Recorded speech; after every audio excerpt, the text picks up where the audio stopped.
नमस्कार। जय हिंद। जय भारत। ओम शांति।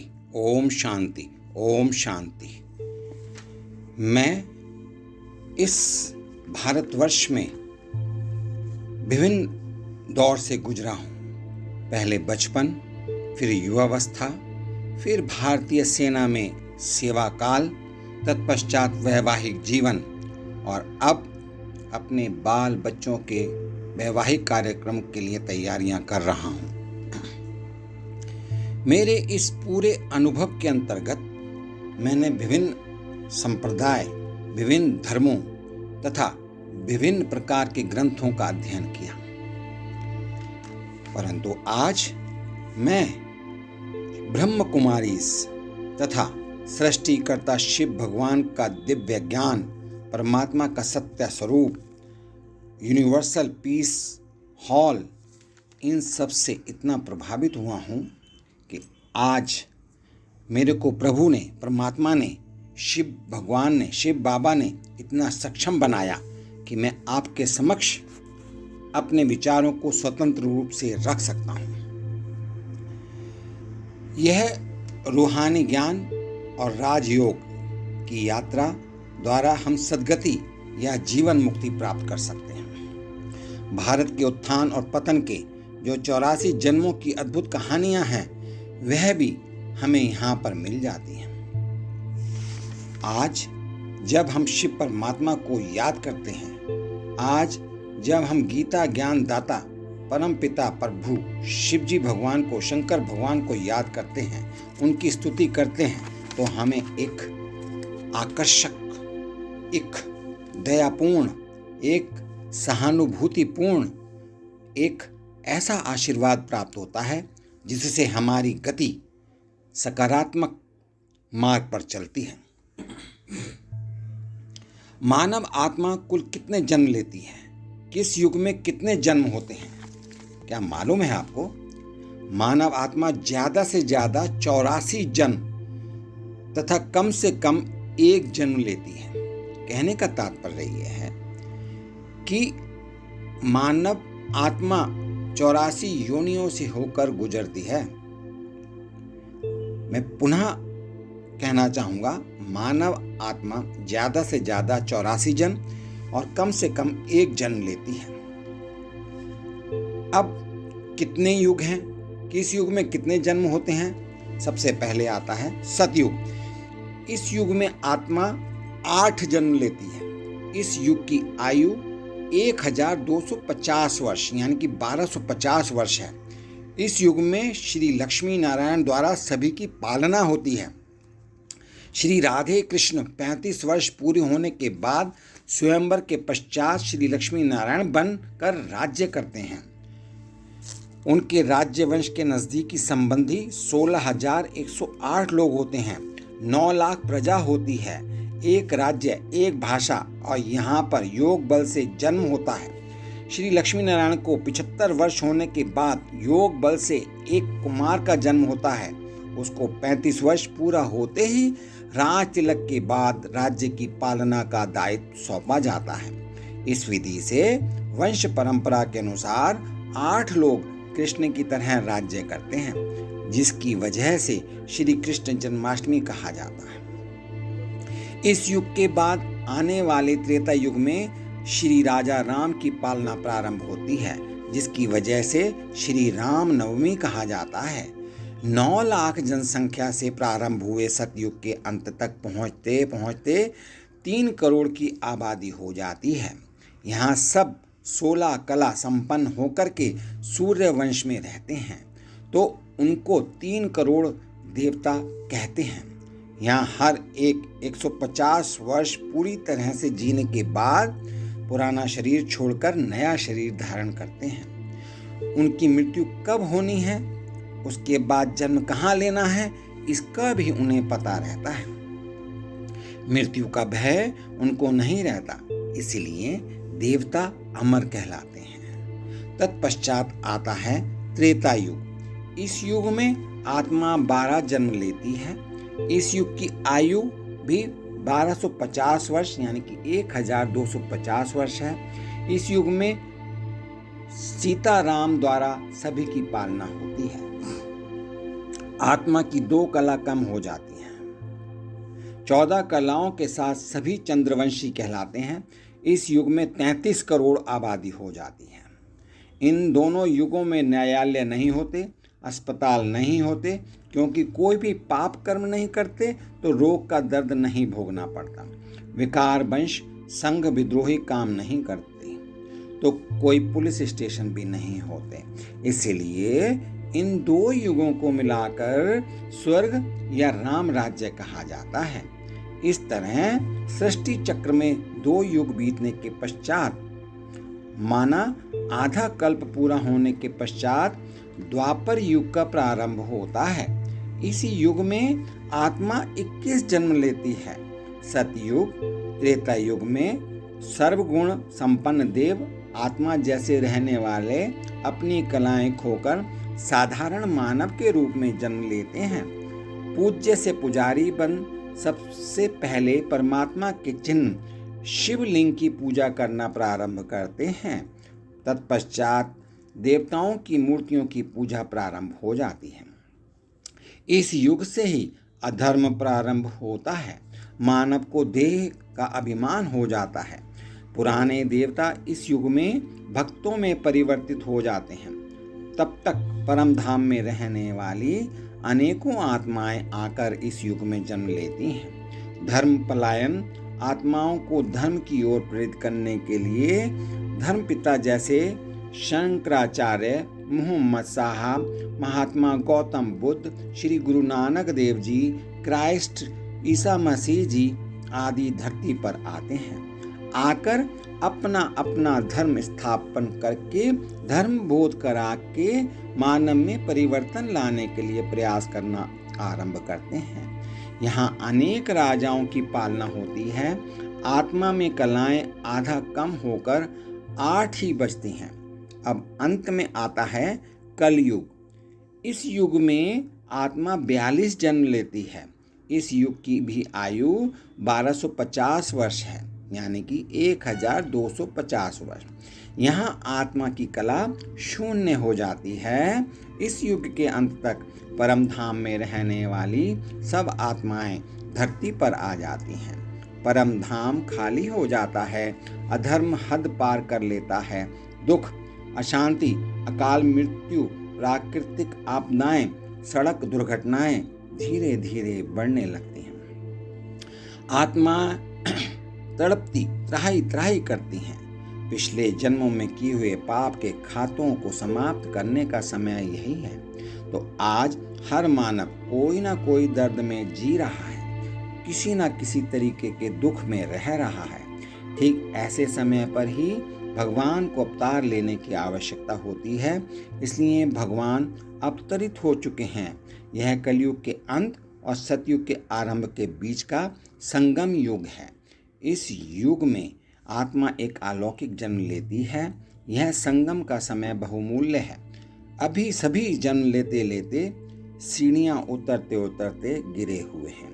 अब सभी गुणों को, कलाओं को भरपूर करने का यही समय है। कल्प में सर्वश्रेष्ठ प्रारब्ध कमाने का यही समय है। इस ज्ञान को अब जानने का, भाग्य बनाने का, प्राप्तियां करने का समय अब थोड़ा बचा है। इसलिए हे भाई बहनों, आओ जागो, राजयोग सीखकर अपनी सर्वश्रेष्ठ प्रारब्ध बना लो, स्वयं को भरपूर कर लो, स्वयं के ऊपर कृपा प्राप्त कर लो, शिव बाबा का आशीर्वाद प्राप्त कर लो। तत्पश्चात मैं आपको लेकर चलता हूँ प्रजापति ब्रह्म कुमारी ईश्वरीय विश्वविद्यालय के अंतर्राष्ट्रीय मुख्यालय ओम शांति भवन, माउंट आबू, राजस्थान में। परमात्मा शिव को अपना शरीर रूपी रथ समर्पित किया है हमारी तपस्विनी दादी हृदय मोहिनी जी ने। वर्ष 1937 में परमात्मा ने जिस तन में प्रवेश किया, उस वृद्ध मानव प्रजापिता ब्रह्मा का चरित्र सारांश में मैं आपको बताना चाहूँगा। उनका लौकिक नाम दादा लेखराज और उनका जन्म सन 1876 में सिंध, हैदराबाद, जो कि अभी पाकिस्तान में है, वहाँ पर कृपलानी कुल में एक वैष्णव परिवार में हुआ। उनके पिता एक पाठशाला के संचालक थे। इनका हिंदू वैष्णव कुल का संप्रदाय था। दादा हीरों के व्यापारी थे। उनके व्यक्तित्व के बारे में, दादा करोड़पति होने के बावजूद बहुत नम्र चित्त, विनय भाव से रहते थे। उनका स्वभाव बहुत ही नम्र था, मृदु था। उनका व्यक्तित्व बहुत ही श्रेष्ठ, बाह्य सौंदर्य के अलावा आंतरिक सौंदर्य भी उन्होंने पाया था। वस्तु वैभव पर थोड़ी सी भी आसक्ति नहीं थी। वह हमेशा सदा संतुष्ट रहते थे, क्योंकि बचपन में साधारण गरीब जीवन का अनुभव भी उनको था। इसलिए कहते हैं परमात्मा गरीब नवाज है। वे विशेष रूप से शिक्षा देते थे, बच्चे कभी भी किसी से दान या चंदा नहीं मांगना, क्योंकि आप लोग दाता के बच्चे हो, राजाओं का राजा बनने वाले हो। कोई भी लालसा रखना आपको शोभा नहीं देता। इतना ही नहीं, उन्हें किसी भी आत्मा के कल्याणार्थ कितना भी खर्च करना पड़े, वह पीछे नहीं हटते थे। दादा में एक और विशेषता यह थी कि वह सदा सर्व के प्रति कल्याण भाव रखते थे। वह हमेशा सबका कल्याण करते थे। उनके दिल में किसी के लिए भी शत्रुत्व का भाव नहीं था। बौद्धिक कुशलता भी दादा की अधिक थी। उनके पास लेकर आए हुए हीरों को देखते ही वे उसका मूल्य बता देते थे। उनके मित्र, व्यापारी, रिश्तेदार सभी के साथ वह बहुत सत्यता और आत्मीयता से रहते थे, प्रेम भाव से रहते थे। और जहाँ तक उनका भक्ति भाव है, दादा बचपन से ही श्री नारायण के अनन्य भक्त थे। नारायण का चित्र केवल पूजा स्थान पर ही नहीं, बल्कि शयन कक्ष में और अपने जेब में भी रखते थे। एक बार उन्होंने श्री लक्ष्मी नारायण के चित्र में लक्ष्मी देवी को नारायण के पांव दबाते हुए देखा। स्त्री को दासी के रूप में दिखाना उनको पसंद नहीं आया। चित्रकार को बुलाकर श्री लक्ष्मी नारायण को समान रूप से दर्शाते हुए चित्र को फिर चित्रित करवा लिया। दादा की भक्ति में परिपक्वता ऐसी थी, चाहे व्यापार में या घर में किसी भी प्रकार की परिस्थिति आ जाए, एक रोज भी पूजा और नित्य नियमों को नहीं छोड़ते थे। रेलगाड़ी की यात्रा करते हुए भी श्री भगवत गीता का अध्ययन जरूर करते थे, क्योंकि दादा की भगवत गीता में बहुत आसक्ति थी, बहुत लगाव था, बहुत मान्यता थी। हीरों का व्यापार होने के कारण कई प्रमुख व्यक्ति, राजा आदि अतिथि के रूप में उनके पास आते रहते थे। तब भी वह अपने नित्य पूजा नियम को नहीं छोड़ते थे। अतिथियों को अर्पित किया जाने वाला भोजन भी सात्विक होता था। तब वे दादा से कहते थे, आपका भोजन बेस्वाद है। दादा कहते थे, आपके लिए मैं अपने नियमों को कैसे तोड़ सकता हूँ। इसको सुनकर वे हंसते थे। दादा को अमरनाथ, हरिद्वार, प्रयागराज, वृंदावन, काशी जैसे तीर्थ स्थानों पर जाने का बहुत ही ज्यादा शौक था। साधु सन्यासियों को अतिथि के रूप में आमंत्रित करने में उनको बहुत आनंद मिलता था। गुरुओं के प्रति अत्यंत विनय, भक्ति और आदर की भावना उनके अंदर थी। दादा चाहे किसी भी प्रकार का काम करते थे, उसमें भक्ति भाव दिखाई देता था। अपनी बेटियों की शादी के महोत्सव पर भी उनको दहेज के साथ साथ भगवत गीता, चांदी से तैयार किए हुए भगवान के मंदिर उन्होंने उपहार में दिए। विवाह महोत्सवों के दौरान भी सत्संग की व्यवस्था करके वहाँ के वातावरण को आध्यात्मिक वातावरण में बदल देते थे। ऐसे थे हमारे दादा। अब उनकी आध्यात्मिक प्रेरणाएं इस तरह। दादा का आयु 60 वर्ष पूरा होने के संदर्भ में अभी हम वानप्रस्थ अवस्था में हैं। कोई भी एकांत प्रदेश में जाकर शेष जीवन को देवी नाम स्मरण में बिताएंगे। ऐसे उनको पत्नी यशोदा बोलने पर, दादा ठहरो, अभी नहीं, और थोड़ा धन कमाने के बाद उस काम को करेंगे, क्योंकि जितना ज़्यादा कमाते उतना धन कर सकते हैं, ऐसा कहते थे। परंतु मनुष्य एक सोचता है, भगवान कुछ और चाहते हैं। बिना किसी कोशिश उनके दिल में अलौकिक ईश्वरीय प्रेरणाएं आना प्रारंभ हुई। उनको पहला साक्षात्कार कब हुआ? एकदम एक बार दादा मुंबई में बाबुलनाथ शिव मंदिर के सामने उनके घर के प्रांगण में बैठे थे। उसी समय उनके मन में कुछ अनुभव होना आरंभ हुआ। उस स्थिति में दादा के सामने चतुर्भुज भगवान श्री विष्णु का साक्षात्कार हुआ। इस दिव्य साक्षात्कार को उनके गुरुओं में कोई एक कराए होंगे। अपमान कर अपने गुरुओं के पास जाकर अपने को हुए साक्षात्कार के बारे में समझाया, परंतु गुरुओं ने कहा कि वे इस साक्षात्कार के बारे में कुछ भी नहीं जानते, कुछ नहीं कह सकते इस संबंध में। इस घटना के गुजर जाने के पश्चात कुछ समय के बाद दादा वाराणसी चले गए। बाद में और एक दिन निराकार ज्योतिर्लिंग शिव परमात्मा के दिव्य साक्षात्कार हुआ। उसके पश्चात उस साक्षात्कार में ही कलयुग सृष्टि का महाविनाश स्पष्ट दिखाई दिया। इस दृश्य में बम विस्फोट, उनमें से अग्नि ज्वाला प्रवाहित होना दिखाई दिया। जिन दिनों में दादा को साक्षात्कार होता था उन दिनों में हिरोशिमा नागासाकी पर बम नहीं गिराया था। उन दिनों में परमाणु बम नहीं थे। तब शास्त्र अग्नि प्रयोगशाला में प्रयोग करने के दिन थे। वैसे समय पर ही दादा को शिव परमात्मा दिव्य दृष्टि से होने वाले विनाश को दिखाया। उस विनाश के दृश्यों में समुद्र का सूजना आना जैसा सब प्रजा अत्यंत भय से रक्षणा के लिए इधर उधर भाग रहे थे, फिर भी बिना रक्षा के मर जाते थे। ऐसे ही दूसरी तरफ अग्नि ज्वाला में अनेक जीव प्राणी भस्म होते हुए दिखाई दिए। अन्य तरफ मूसल जितना मोटी धारा से बरसात, कुंभ वृष्टि से बरसती उस पानी के प्रवाह में और भूकंप के द्वारा अनेकों प्राण छूटते दिखाई दिए। इस तरह के भयंकर दृश्यों को देखे हुए दादा की आंखों में आंसू आ गए। आंसू से भरकर आतंक होकर उनका हृदय पिघल गया। हे भगवान, अब बस इतना भयंकर विनाश को देखकर मेरा दिल बहुत हिल गया है। अब आपके मोहन रूप को दिखाइए करके अनुरोध किया। तब महाविनाश के बाद सब आत्माओं के घर परम धाम वापस जाते हुए फिर लौटकर चमकदार नक्षत्रों के जैसे इस सृष्टि पर आके वह नक्षत्र राजकुमार में परिवर्तित होते हुए माना फिर से आने वाले सतयुग के सुंदर दृश्य दिखाई दिए।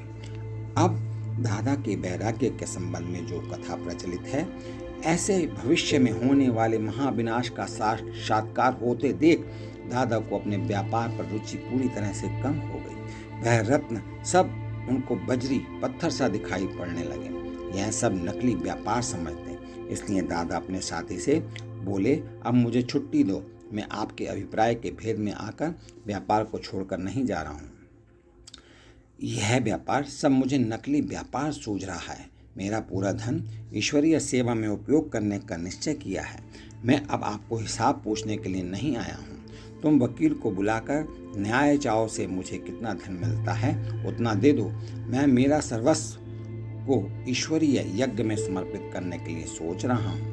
कहकर वकील से बैठक से मिला वह धन लेकर सिंध लौट आए। अब शिव परमात्मा का प्रवेश कब होता है इसके बारे में बाद में एक पर्याय दादा के गुरु वहां आए, क्योंकि दादा केवल 25,000 रुपये खर्च करके एक आध्यात्मिक सदगोष्ठी की व्यवस्था कर रहे थे। उस सभा में अनेक लोग बैठे थे, परंतु उतने लोगों में दादा के बैठे बैठे उठ खड़े होने की दीर विभिन्न और नया था। गुरु उपन्यास करते समय में दादा अचानक उठकर अपने कमरे में चले गए। आरंभ में दादा कभी भी इस तरह सभा के बीच में उठकर जाने की संदर्भ नहीं करते थे और ना ही ऐसा कुछ संदर्भ मिलता है। तब उनकी धर्मपत्नी यशोदा और उनके बहू ब्रिजेंद्र भी दादा के गए हुए कमरे में गए। उस कमरे में बैठे दादा के नेत्र अत्यंत लाल वर्ण में 2 दीप समान चमकते हुए दिखाई दिए। वह चमक सारे चेहरे पर फैलकर एक अशरीरी स्थिति में थी।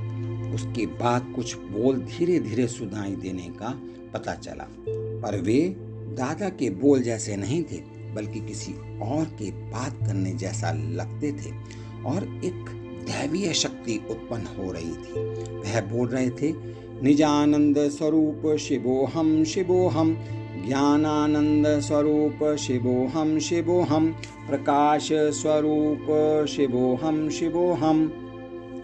उसके पश्चात दादा अपने आंख खोलकर आश्चर्य से कमरे के चारों ओर देखना प्रारंभ करते हैं। तब दादा से पूछा गया कि आपको क्या लगा क्या दिखाई दिया? एक शक्ति स्वरूप, प्रकाश स्वरूप। वह कोई नई दुनिया थी। इस दुनिया से बहुत दूर ऊपर तारों में कोई रहते हैं। वह तारे नीचे उतरकर राजकुमारी राजकुमार में बदल रहे थे। तब वह प्रकाश और शक्ति स्वरूप बोली, ऐसी दुनिया को तुम्हें तैयार करनी है। परंतु कैसे तैयार करनी है नहीं बोले। यह समझाया। तब से ऐसे किसने कहा? वैसी दुनिया मुझे कैसे तैयार करनी है? कैसे शक्ति मुझे ज्ञान देकर मुझे दिव्य साक्षात्कार करा रही है? उस शक्ति का रहस्य क्या है? इसके बारे में बहुत सोचना शुरू किया। वैसी स्थिति में दादा को देखने वाले परिवार के सदस्य दादा को कुछ हुआ क्या ऐसे सोचने लगे। किसी से भी बिना बात करे आत्मचिंतन में मग्न होकर रहने लगे दादा। उसके बाद अपना परिचय के बारे में बोलकर यह साक्षात्कार सब करवा रहे हैं। ऐसे स्वयं भगवान ही अंतर्मन से बोधित करते गीता ज्ञान को जितना पाते जा रहे थे, वह भगवत गीता को पढ़ना छोड़ दिया। अपने को अर्जुन समझकर परमात्मा शिव अपने ज्ञान के प्यास को तृप्त होने जैसे दादा को अनुभव हुआ। उतना ही नहीं, अब तक दादा के नाम से बुलाया जाने वाले उनके शरीर में परमात्मा शिव प्रवेश करने के बाद उनको प्रजापति ब्रह्मा के कर्तव्य नाम परमात्मा ने दिया। वह ही ब्रह्मा बाबा उनके शरीर में प्रवेश कर शिव परमात्मा बताया गया। ज्ञान और राजयोग के अभ्यास करने के लिए अनेक उनके घर आते थे। उन दिनों के उस सत्संग को ओम मंडली का नाम था। वही आज प्रजापति ब्रह्मा कुमारी ईश्वरीय विश्वविद्यालय नाम है। शिव परमात्मा के महावाक्य हृदय मोहिनी दादी के शरीर में प्रवेश करके शिव परमात्मा उच्चारण किए हुए कुछ महावाक्य इस प्रकार से हैं, जो कि मैं आपको अपने आने वाली रचना में आपके सम्मुख रखूंगा। आज मैं यहाँ पर श्री ओम शांति प्रजापति ब्रह्मा कुमारी और प्रजापति ब्रह्मा शिव बाबा को साक्षात नमन करते हुए आपसे विदा लेता हूँ। यदि आपको मेरी यह रचना अच्छी लगती है तो आप मेरे प्लीज़ चैनल को सब्सक्राइब कीजिए। मैं आगे इसी प्रकार से प्रेरणात्मक तथा आशीर्वाद देने वाले इस प्रकार की रचनाओं को आपके समक्ष प्रस्तुत करता रहूँगा। मैं आप सभी ब्रह्मा कुमारीज के सभी सदस्यों और अनुयायियों को हार्दिक शुभकामनाएं और मंगल कामनाएं देता हूँ, ताकि वह सभी स्वस्थ, सुखी, संपन्न और अपने जीवन में प्रगति करते रहें। इन्हीं शब्दों के साथ ओम शांति, नमस्कार, जय हिंद, जय भारत।